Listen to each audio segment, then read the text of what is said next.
Assalamualaikum warahmatullahi wabarakatuh. Halo kawan Prima, izin memperkenalkan diri, nama saya Suganda dengan NIM 220596 dari kelas RA3 Manajemen, Fakultas Ekonomi dan Bisnis Universitas Prima Graha. Di video ini saya akan mempresentasikan materi-materi mata kuliah Komunikasi Bisnis, dosen pengampu Bapak Ade Faisal Mabtuhi SEMM, untuk memenuhi ujian tengah semester. Baik, langsung saja kita bahas materi-materi tersebut. Materi-materinya yaitu: pertama, pengertian komunikasi bisnis; kedua, model dan cakupan komunikasi; ketiga, tujuan komunikasi bisnis; keempat, komunikasi dalam organisasi; kelima, jenis-jenis komunikasi; keenam, komunikasi melalui pesan; dan yang terakhir, efektivitas dan hambatan komunikasi. Materi yang pertama, pengertian komunikasi bisnis. Komunikasi bisnis merupakan proses pertukaran informasi, ide, dan pesan antara individu atau kelompok dalam konteks bisnis. Tujuan komunikasi bisnis yaitu mempengaruhi opini, tindakan, dan mencapai hasil bisnis yang diinginkan. Komunikasi bisnis tidak hanya melibatkan karyawan dalam perusahaan, tetapi pihak lainnya pula seperti pelanggan, rekan bisnis, pemasok. Jenis komunikasi bisnis terjadi melalui berbagai media, seperti surat, telepon, email, media sosial, atau secara langsung seperti rapat. Komunikasi bisnis harus jelas, tepat waktu, dan efektif, agar tujuan bisnis tercapai. Komunikasi bisnis yang baik juga memerlukan keterbukaan dan kejujuran dalam pertukaran informasi. Adapun proses komunikasi, yang pertama, pengirim mempunyai ide. Proses komunikasi bisnis bermula dari munculnya ide atau gagasan. Ide yang terlintas di benak pemilik pesan masih berupa data mentah dan belum siap disampaikan sebagai pesan. Dan yang kedua, pengirim mengubah ide menjadi pesan. Pada tahap ini, pengirim mencari cara untuk mengutarakan idenya kepada orang lain dalam bentuk perkataan. Pengirim juga memikirkan cara efektif untuk menyampaikan ide agar penerima bisa memahami pesannya. Yang ketiga, pengirim menyampaikan. Setelah ide berubah menjadi pesan, pengirim langsung mengirimkannya kepada penerima. Yang keempat, penerima menerima pesan. Tahap ini merupakan awal mula interaksi antara pengirim dan penerima pesan. Penerima mendapatkan pesan dari pengirim melalui mendengar, membaca pesan, melihat, atau merasakannya. Yang kelima, penerima menafsirkan pesan. Pesan yang diterima mulai diproses dan ditafsirkan. Proses penafsiran setiap penerima pesan berbeda-beda tergantung wawasan penerima. Ada pesan yang diproses terlalu cepat, tetapi penerima salah menafsirkannya. Begitu pula sebaliknya. Kamu bisa mengonfirmasi pemahaman penerima secara langsung jika merasa ragu. Dan yang terakhir, penerima memberikan tanggapan atau feedback. Komunikasi bisnis berujung pada pemberian tanggapan atau respon terhadap pesan yang diterima. Feedback dapat menentukan jika komunikasi bisnis berjalan lancar atau terdapat hambatan. Jika kedua pihak memiliki makna yang berbeda, maka komunikasi bisnis dapat dikatakan kurang efektif.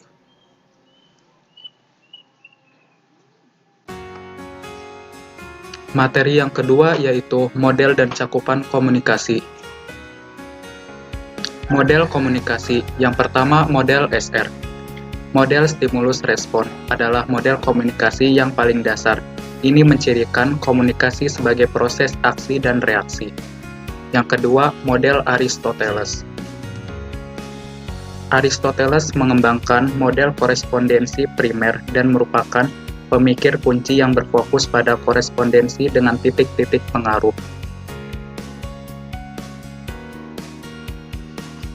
Yang ketiga, model Laswell.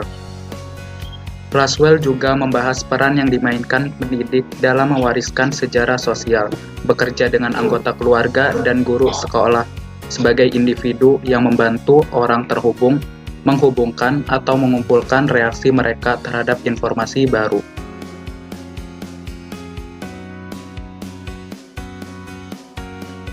Yang ketiga, model Berlo. Paradigma ini juga dikenal sebagai model SMCR dan mengacu pada individu atau kelompok yang menyediakan konten atau informasi pesan.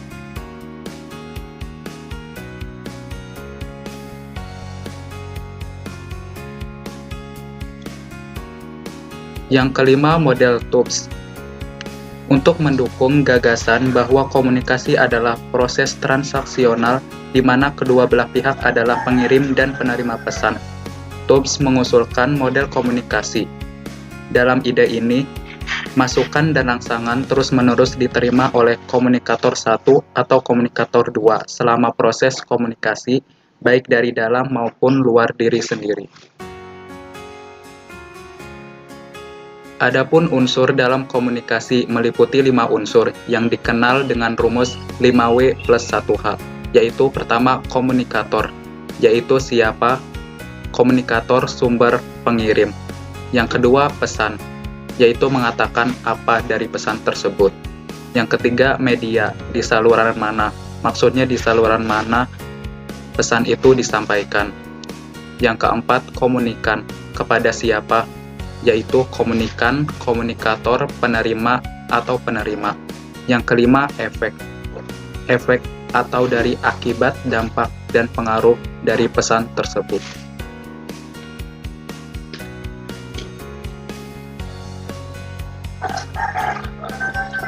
Adapun unsur-unsur komunikasi bisnis, yang pertama terdapat tujuan, yang kedua ada pertukaran, yang ketiga berisi informasi, gagasan, opini, dan instruksi.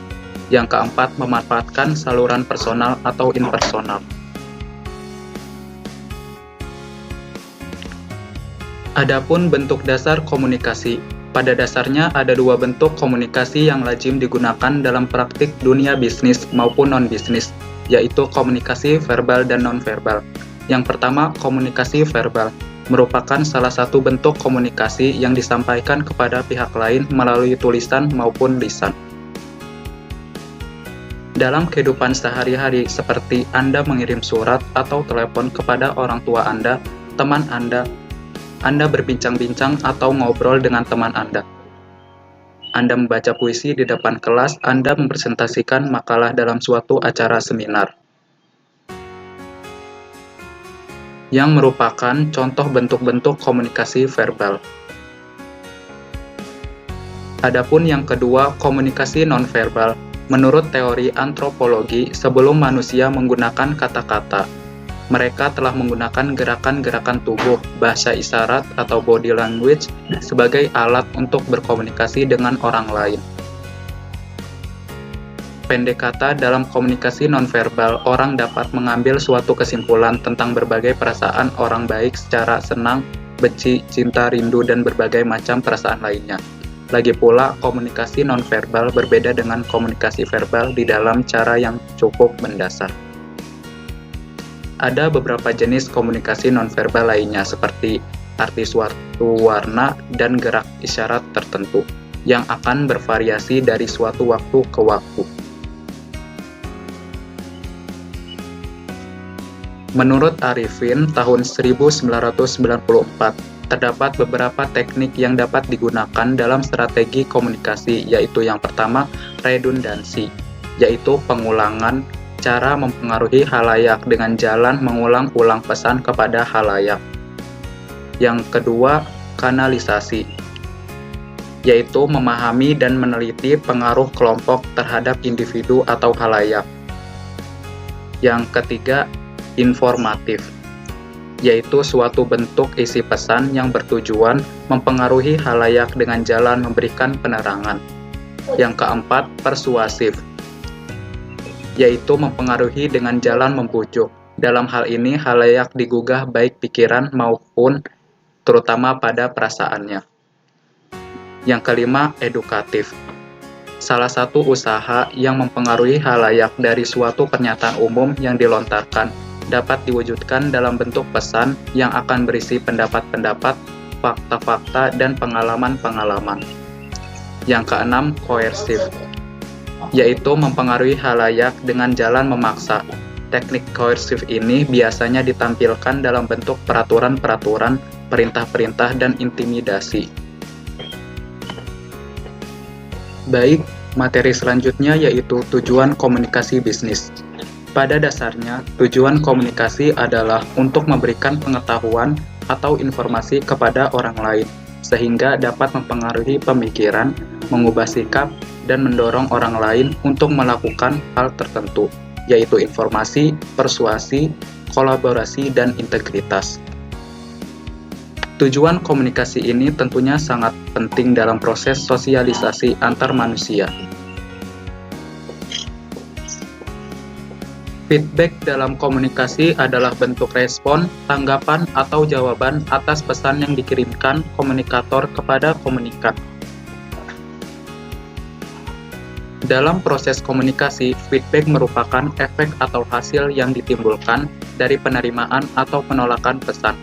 Feedback bisa berbentuk verbal dan non-verbal, positif dan negatif, netral, inferensial, langsung dan tidak, serta internal dan eksternal.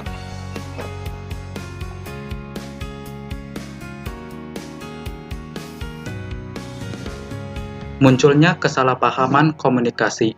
Di dalam suatu pidato, ada kecenderungan beberapa pesan tidak dapat dimengerti oleh penerima pesan dengan baik. Hal ini disebabkan oleh adanya faktor penghambat komunikasi antara pengirim dan penerima pesan. Faktor-faktor penghambat komunikasi tersebut mencakup antara lain masalah dalam pengembangan pesan, penyampaian pesan, penerimaan pesan, dan penafsiran pesan.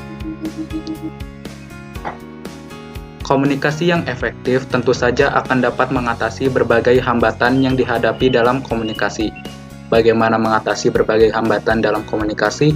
Untuk dapat mengatasi berbagai rintangan dalam komunikasi, maka perlu diperhatikan 3 hal berikut. Yang pertama, membuat suatu pesan secara lebih berhati-hati. Langkah pertama yang diperlukan adalah berkomunikasi. Apa yang menjadi maksud dan tujuan berkomunikasi dan audiens Anda. Katakan apa yang dikehendaki oleh audiens Anda, gunakan bahasa yang jelas, sederhana, mudah dipahami. Tidak bertele-tele, jelaskan poin-poin yang penting dan jangan lupa tekankan dan telaah ulang poin-poin yang penting. Yang kedua, meminimalisasi gangguan dalam proses komunikasi. Melalui pemilihan saluran komunikasi secara berhati-hati, Anda akan dapat membantu audiens Anda untuk dapat memperhatikan apa pesan yang Anda sampaikan. Jika suatu pesan disampaikan secara lisan, maka perlu diperhatikan bagaimana lokasi atau tempat penyampaian pesan yang nyaman, tenang, akustik atau sound system yang baik, tempat duduk yang teratur, rapi, nyaman, ruangan yang sejuk, dan sebagainya. Anda harus berupaya agar penyampaian pesan-pesan sampai pada sasaran yang dikehendaki tanpa adanya gangguan yang berarti. Yang ketiga, mempermudah upaya umpan balik antara si pengirim dan penerima pesan. Agar pemberian umpan balik tersebut memberikan suatu manfaat yang cukup berarti, maka Anda harus dapat merencanakan bagaimana dan kapan suatu pesan yang disampaikan kepada penerima. Jika Anda menghendaki umpan balik secara cepat, maka Anda dapat memilih sarana komunikasi yang cepat, baik melalui tatap muka ataupun melalui telepon. Jika menurut Anda umpan balik kurang begitu penting, maka Anda dapat menggunakan sarana lewat tulisan atau surat dalam penyampaian suatu pesan. Materi selanjutnya yaitu komunikasi dalam organisasi. Komunikasi yang efektif berperan penting dalam penyampaian informasi yang harus diketahui oleh setiap karyawan atau pegawai. Informasi tersebut berupa instruksi kerja, target dari organisasi tersebut, peran yang harus dijalankan oleh masing-masing karyawan atau pegawai, sampai masalah-masalah yang sedang dihadapi oleh masing-masing karyawan atau pegawai. Semua organisasi akan melakukan suatu komunikasi dalam tujuan bisnisnya. Namun, perlu diketahui pendekatan komunikasi yang dipakai dari suatu organisasi ke organisasi lain dapat bervariasi. Maka terjalin pola komunikasi dalam suatu organisasi. Secara umum, pola komunikasi dibedakan menjadi 2. Yang pertama, saluran komunikasi formal. Adapun yang kedua, yaitu saluran komunikasi informal. Ada 2 hal yang perlu diperhatikan dalam hal mengelola komunikasi. Pertama, bagaimana menangani pesan-pesan yang bersifat rutin. Dalam organisasi besar, pada umumnya volume pesan-pesan tertulis adalah lebih banyak daripada dalam organisasi secara berskala kecil. Tetapi semua perusahaan memusatkan perhatiannya kepada bagaimana memaksimumkan manfaat dari kegiatan untuk dapat memaksimumkan manfaat dan meminimumkan biaya tersebut. Manajer perlu memperhatikan yang pertama, mengurangi jumlah pesan, yang kedua, instruksi yang jelas, yang ketiga, mendelegasikan tanggung jawab, yang terakhir, melatih petugas. Yang kedua, bagaimana menangani krisis komunikasi. Mengelola arus pesan-pesan bisnis dari hari ke hari adalah suatu hal yang biasa. Tetapi tes keterampilan komunikasi yang sebenarnya adalah pada saat munculnya krisis komunikasi dalam suatu organisasi. Dalam suatu krisis organisasi, komunikasi ini ada beberapa hal yang harus dapat dilakukan. Yang pertama, siapkan tim yang terampil atau cekatan dalam penanganan krisis. Yang kedua, usahakan manajemen puncak segera bertindak pada saat krisis terjadi. Yang ketiga, ciptakan sebuah pusat informasi sebagai representasi perusahaan yang dilengkapi dengan berbagai peralatan elektronik komunikasi. Yang keempat, ceritakan suatu kejadian secara menyeluruh, terbuka, dan jujur. Jika memang ada yang salah, segera mohon maaf. Yang kelima, tunjukkan keseriusan perusahaan, bukan saja melalui pernyataan, tetapi juga melalui tindakan nyata.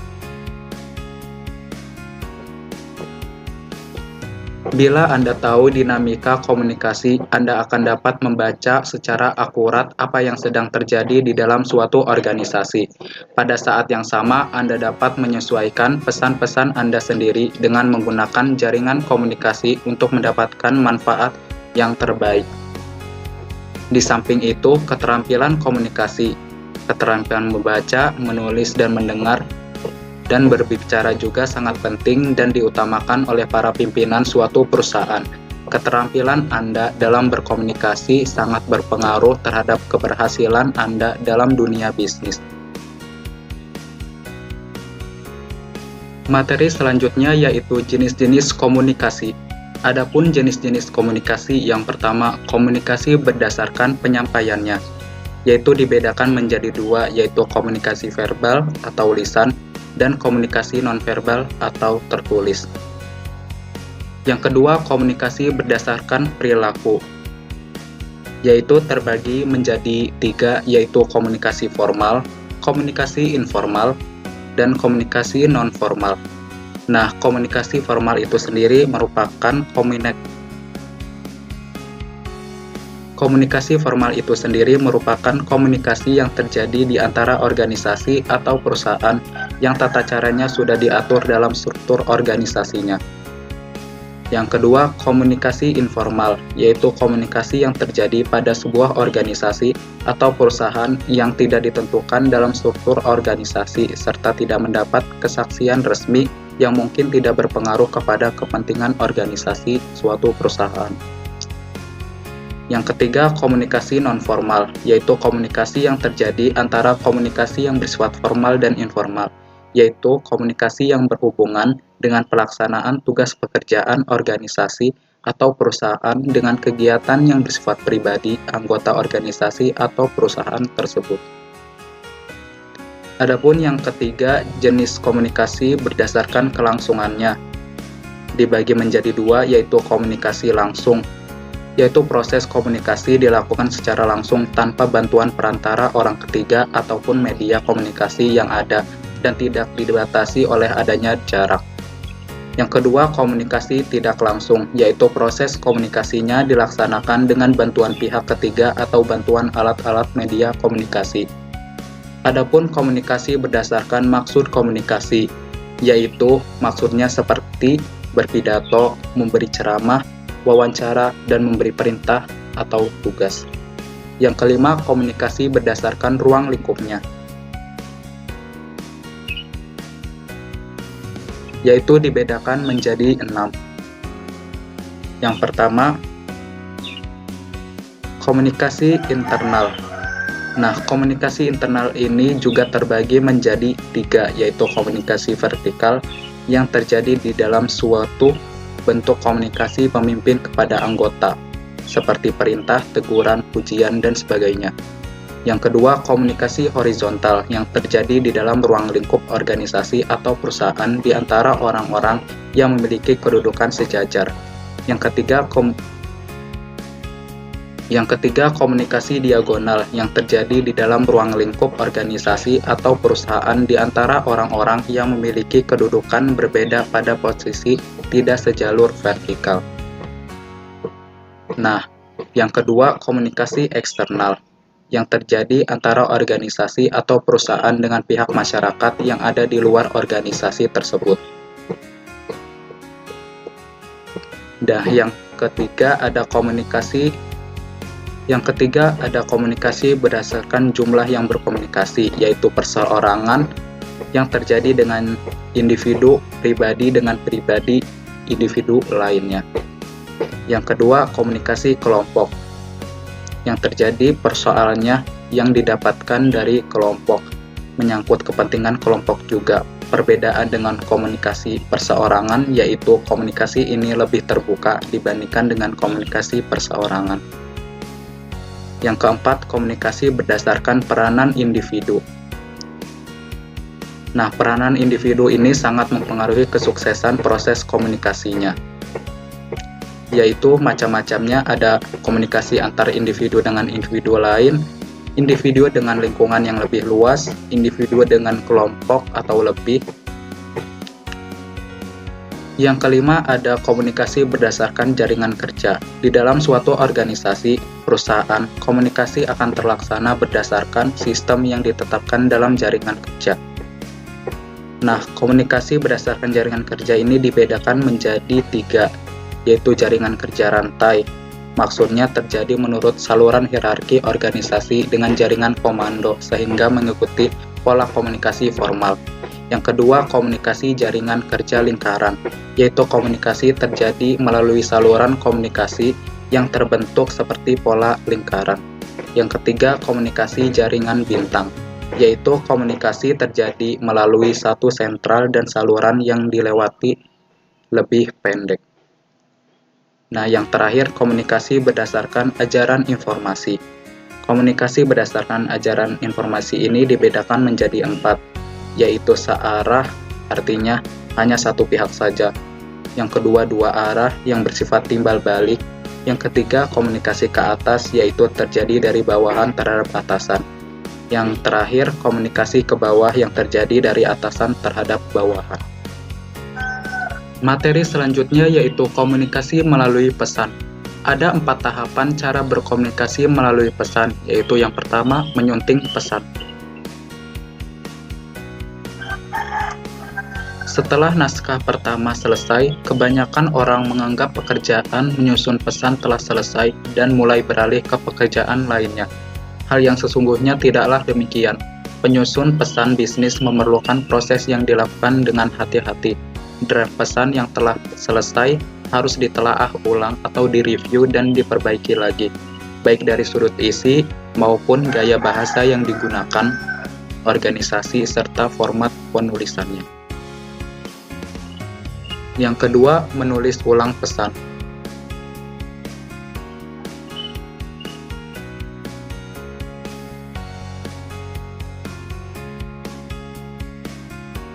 Setelah penulisan ulang dilakukan dengan baik, dokumen bisnis kemungkinan akan menjadi berjumlah separuh dari rencana semula. Dokumen menjadi lebih ringkas, mantap, dan kuat. Yang ketiga, memproduksi pesan. Setelah puas memproduksi pesan, organisasi, gaya, kemudahan dibaca, pilihan kata, pengembangan paragraf, dan menulis ulang pesan, proses pembuatan pesan belum selesai. Draft ditulis ulang dengan baik atau diketik secara manual atau elektronis.